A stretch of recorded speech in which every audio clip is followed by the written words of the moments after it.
رسیدیم به ماه رمضان. یا الله، الله دنبال بهانه‌ایه که بنده هاش رو ببخشه و این ماه رمضان بهترین بهانه برای بخشیده شدن گناهانه. رسول الله علیه السلام می‌فرمایند بدبخت‌ترین شخص اونیه که ماه رمضان برسه و تموم بشه و گناهاش بخشیده نشه. از ابن عباس رضی الله عنه پرسیدن شما چجوری به استقبال ماه رمضان می‌رفتید؟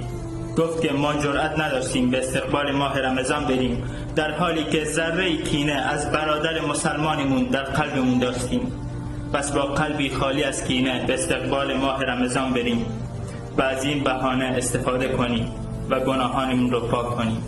باور کن از الان درهای بهشت بازه. سلام علیکم.